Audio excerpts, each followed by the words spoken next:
Good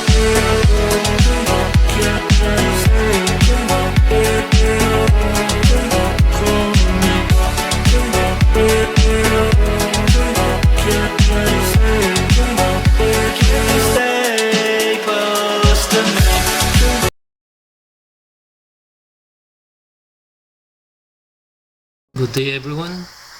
So today our goal is how are we going to design our main form of our system, computerized system.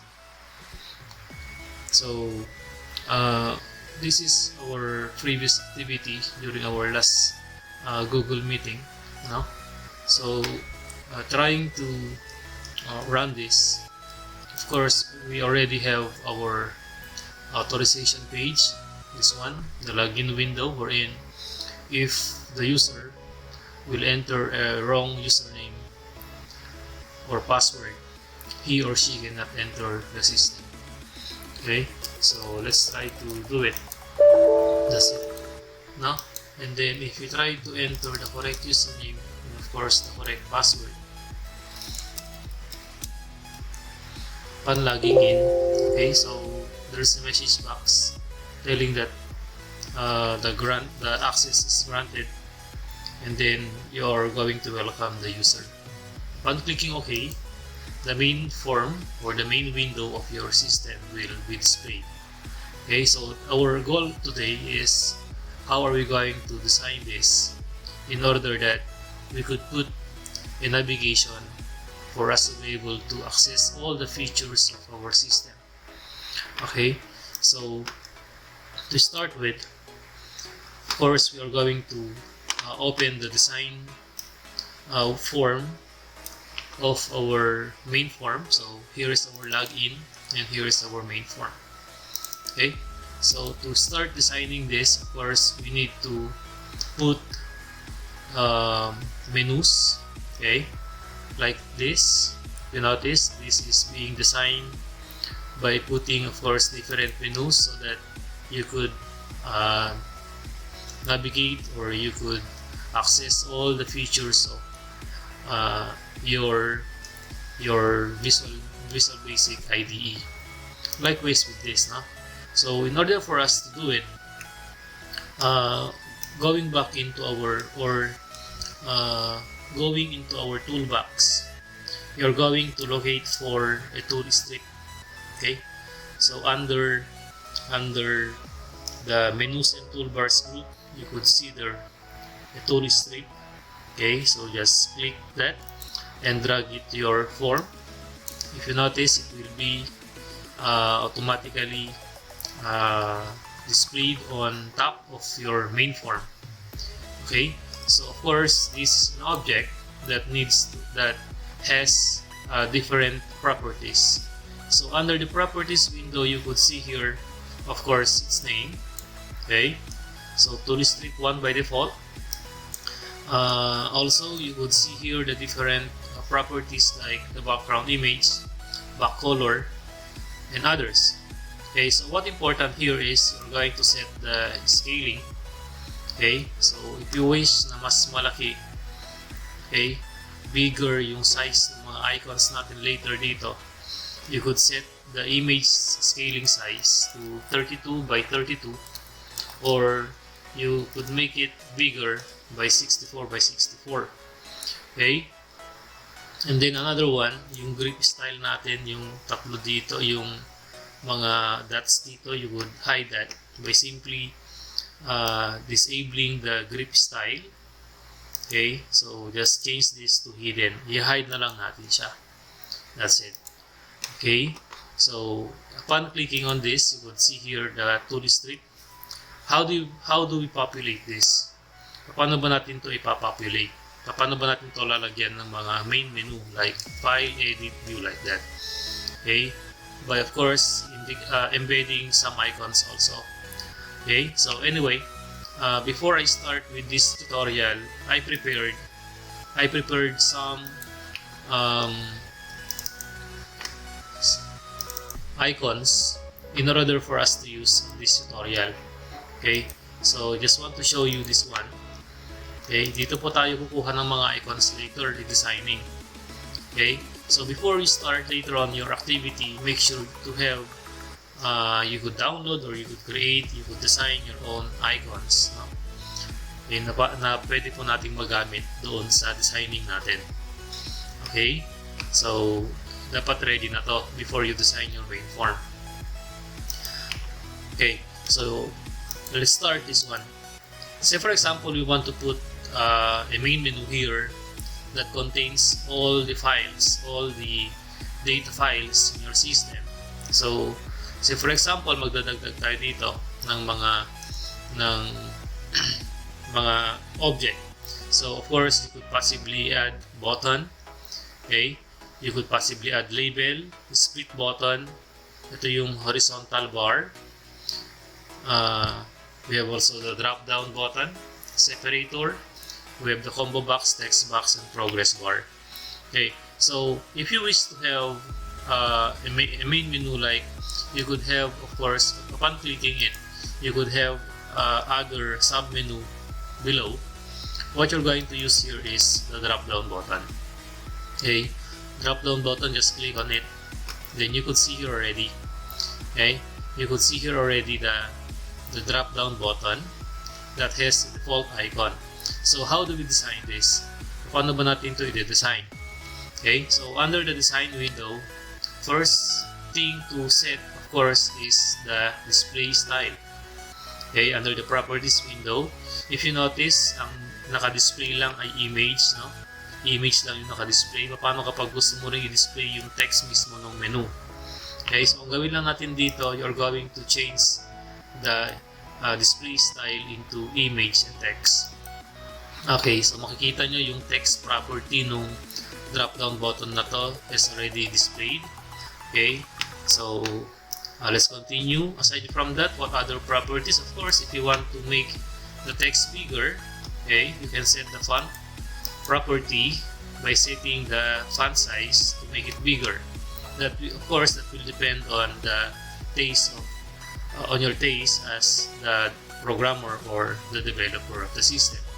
As for example, I want to make it 12, okay, like that. Then after that, another thing to set, of course, is the image. Ito na po siya. Diyan na po natin magagamit ngayon yung mga icons dito o yung mga images dito. Okay, so how to set an image? So just click on this, the ellipsis button. Then after that, ano ba yung pagkakaiba ng local resource with that of the project resource? Kapag local resource kasi, it will not be embedded into your project. Hindi po siya ma-add doon sa project natin, no? So i-embed lang natin mismo dito sa computer natin. Okay, so safest of all, of course, is you're going to embed so that wherever you put your project, your system, kahit saan mo siya i-kopya and you want to edit, sumasama yung mga resources, yung mga images. Okay, so select na lang natin yung project resource, then you're going to import. Mag-import lang tayo. Then after that, piliin na natin. So say for example, ito yung folder natin, no? Ayan, so if you notice, yung folder natin nandito. Then I put an icon folder that shows all the icons that I want to use. Okay, then piliin ko na lang dito yung gusto kong gamitin. Say for example, ito yung gusto kong gamitin or yung file setup. Okay, so it's up to you then to select later on or to download later on the icon for file menu. Okay, so for example, I want to use this folder na naka-open na may laman. Ibig sabihin, this contains data. Okay, just click open and then just click OK. If you notice, yun na po siya. Meron na po siyang icon, no? So, or image. And after that, ano pa yung mga other properties? Siyempre, set natin yung text. Okay? Huwag natin gawing default lang na ganyan. So, for example, if I want to make use of file, okay, underlining the letter F. So, you're going to make use of ampersand to underline the next letter in the text of a menu. Okay? Ayan siya. And after that, pwede rin po nating i-position yung text and the image Saan ba siya? Pwede ba siya sa left, right of the image, or up or down of the image? So, ito po siya. Text-image relation. Okay, so I want to make use of image above text. Sa baba lang yung text niya. Yan. Okay. So, paulit-ulit lang po yan hanggang sa mapuno natin yung tool strip natin. So, what other menus that we're going to put here? So, file that contains all the setup of your system. Another menu, of course, transaction that shows all the activities that will be performed in your system, reports, and so forth and so on. So let's complete it. Okay, so aside from file, of course, we need to add one more drop-down button. But before putting a drop-down button, if you wish to have a separator of every main menu, so pwede po nating dadagdagan ng separator. Ayan, before adding a new drop-down button again. So, paulit-ulit na lang po ito. Puntahan natin yung display style. Okay, image and text. And then, change, of course, this to 12.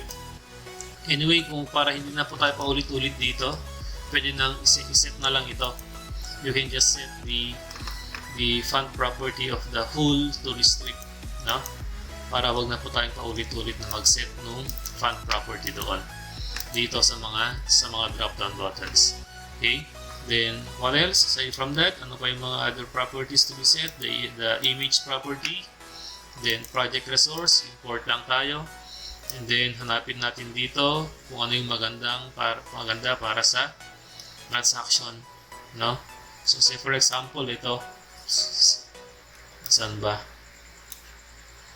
Okay. Sample lang naman, no? Ayan. So, that's for the transaction. Image. Then, after that, ano pa? Yung text. Okay. So, this is for the transactions. And then, of course, the position of the text in the image, balik natin sa image above text. Okay? So, next, we're going to click again separator. Then, after that, another drop down. So, aside from transactions, of course, meron tayong input, meron tayong process, meron tayong output. Okay, yan naman talaga sa programming, di ba? So, all inputs are under the file or under the file menu. All processes to be done are under the transactions, and all outputs will be displayed under this menu, which is report, okay, or reports. So, design natin to. We're going to have image and text again. Okay, so if you notice, hindi ko napapalitan to kasi I already set the font property of the whole tool strip. So, everything you put here, okay, magiging 12 na po yung font face or font size niya. Then, image, of course. Okay, mag-import ulit tayo. So, under the ports, of course, that should be like a bond paper. Yan, report. Meron siyang report, no? Open lang natin yan, then click OK. Then, set natin siyempre yung text ng menu, reports. And then, finally, position the text and the image. Okay, so, ulit-ulit lang po yan. Then, separator ulit. And siyempre, kailangan natin ibida yung sarili natin as the developer. That should be under about. Lalagyan natin ng menu for about the system and about the developers. Okay, so image and text ulit. And after that, puntahan natin yung image. Import tayo. About. Okay, ito na lang. Then after that, okay. Then set natin yung text property or text property. About. And then position. Okay, so that's it. No? So here are the four main menu or main menus of our system. For example, okay, the next thing to do, of course, is lalagyan natin ng mga submenus na. Kapag click natin ito, for example, ano ba yung mga pwede nating magawa under the file or makita. Kagaya din dito, kapag click mo yan, so meron kang makikita ang mga submenus. Okay, so dito, of course, sa file, Okay, so lalagay natin dito yung mga setup natin. Setup, yun yung mga input natin. Ano ba yung mga kailangan nating information para sa system natin. So say for example, our system is all about computerized payroll system. So ano ba yung mga dapat nating i-set up? Kailangan natin i-set up yung rate ng employee, pangalan ng employee, ano yung mga position niya. So lahat-lahat ng mga data or information na kailangan natin ay dapat nating i-set up. So that should be under the setup. Okay? Then ano pa? So say for example, if you want to log out the system, log out ka na. Diba? So that's it. So under setup, ano ba yung mga dapat nating i-set up? So all tables. Lahat-lahat ng mga tables na kailanganin natin sa transaction, kailangan nating i-set up. So under our database, initially meron tayong TBL users. So syempre sa TBL users, there are times that we need to delete, we need to insert, we need to update our record. Therefore, kailangan nating i-set up ngayon ang TBL users. So lalagyan natin siya ng connectivity sa system natin. So dito sa setup, kailangan nating idagdag dito yung user account. So that if the user clicks on the setup under user account, he or she can add a new user, okay, that will be saved under this table. He or she can edit his own account, or the administrator can delete the existing account. So for example, wala na yung employee na yon, wala na yung may-ari ng account na yon, so pwede na pong i-delete yung mga ganon scenario. Okay, and other setup later on. So pwede po nating dagdagan to later on kung ano man yung mga kailangan natin na i-set up.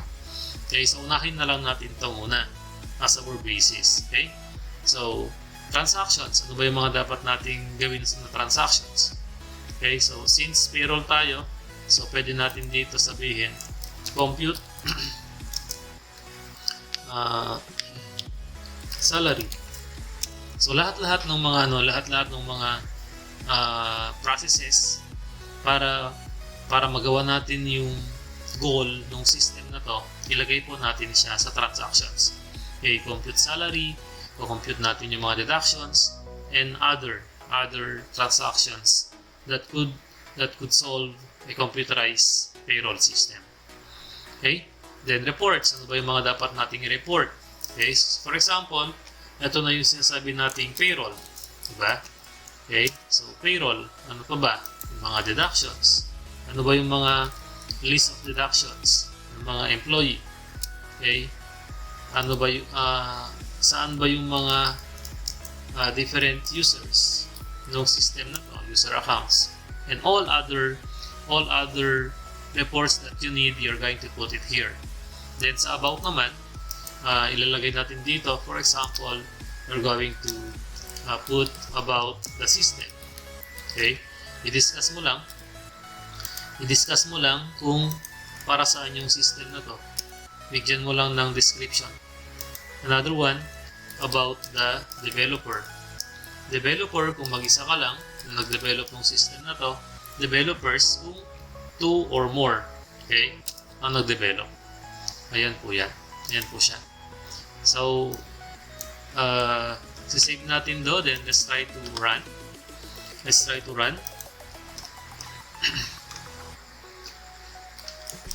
Then login natin with the correct username and password. Okay, so yan na po siya. Ayan, so meron ng laman. Kanina, nung unang login natin, as in blanco pa lang to. Pero ngayon, meron na po siyang laman. Yan, user account, logout, transactions, reports, about. Okay, so coding na lang yung kulang, no? Coding na lang yung kulang. What about if you want to put a picture or a background image of your main form? Gusto mong lagyan ng background image. Okay, so to do that, puntahan lang natin ulit itong form na to, yung design window niya. Then puntahan natin yung background image, no? So go to the background image property. So dapat nakaklik yung main form, ha? Go to the background image property. Initially, nakanan siya. So, click nyo lang yung ellipsis button na to. Then after that, mag-browse ulit tayo ng, ng background image natin. So, mag-import tayo. So, for me here, I already designed a background image intended for the system. So, just click on this. Sample lang to. Okay, then after that, i-open lang natin. Ayan, okay. Ayan, so, meron na pong background image yan.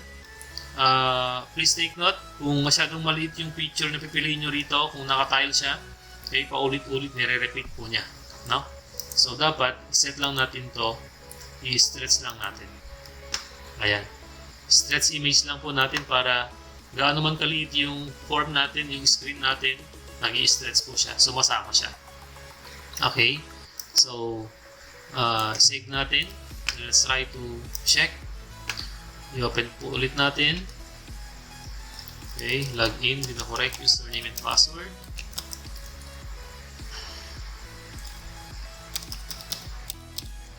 Then log in. Okay. So, that's it. Meron na po siyang background image. No? So, yan. Then, if you want to log out, for example, log out natin yan. Dapat babalik sa login window. No? Yan. So, tuturo ko sa inyo kung paano ba lalagyan ng coding yung mga menus na to, yung mga sub-menus na kapag click, something will happen. Okay? So, at siyempre, dapat hindi na ito yung closing button natin. Dapat, andyan na siya agad sa logout. No? So, how do you put a coding on the menu? No? So, to do that, you're going to double click lang po natin yung gusto nating lagyan ng code. So, for example, yung logout. Okay? So, dito, gawin lang natin dito is, you're going to, i-dispose lang natin, but of course, before doing that, kailangan natin lagyan ng message box. Baka naman accidentally lang nalagyan or na-click yung logout button. So, you need to make sure, okay, are you sure you want to put a confirmation to log out? Okay, tanong lang siya, no? Then after that, the parameters or the second parameters are the icon. So, question dapat siya. And what are the buttons? Dapat yes, no. Okay, then ano yung title ng lagyan na lang natin logout. Okay. Ayan. So, those are the three parameters. Of course, since this is considered to be tawag natin dito, a condition, dapat answerable by yes or no because of if statement, no? So, kung ang sagot daw ng user, ang pinili daw ng user is yes, okay, piliin mo dapat yung yes.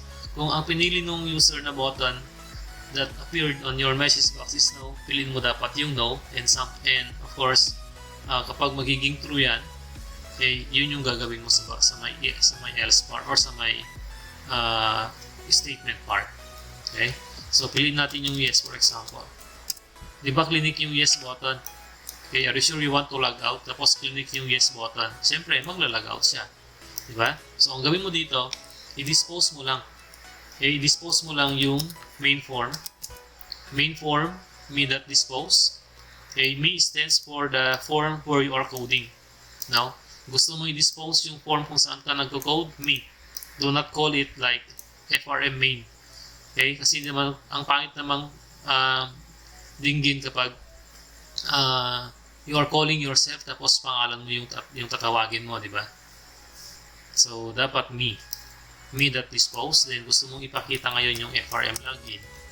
FRM login.show. Okay, simple as that.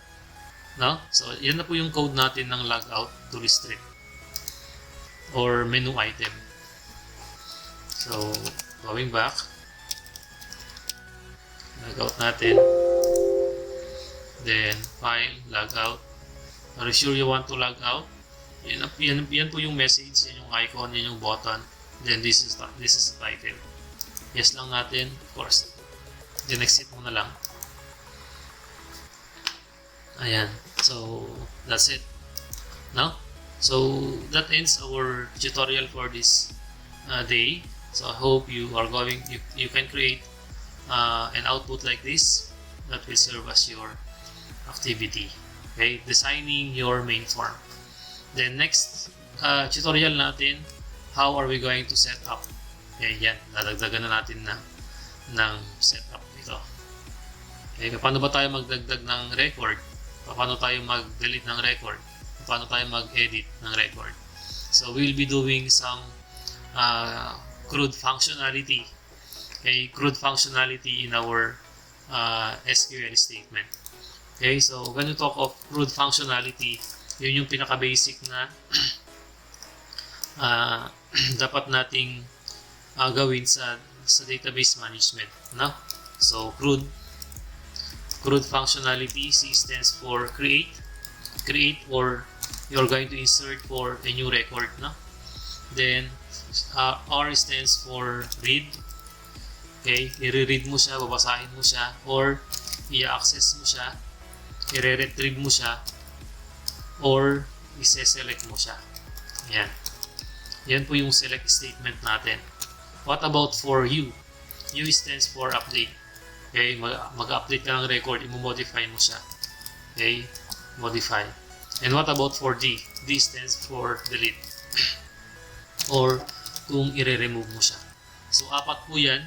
So, meron tayong insert. Yan, na-discuss na po natin yan. Insert statement. Meron tayong select statement. Sa SQL, di ba? Ito yung mga una nating discuss. At ito yung gagawin natin sa setup. Okay? Select statement. We have update statement. And finally, we have delete statement. So these are the four basic functionality of a DBMS. Okay?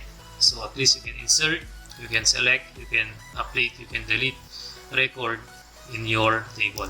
So ang una po nating isa-set up next time would be our TBL users. Paano ba tayo magdadagdag?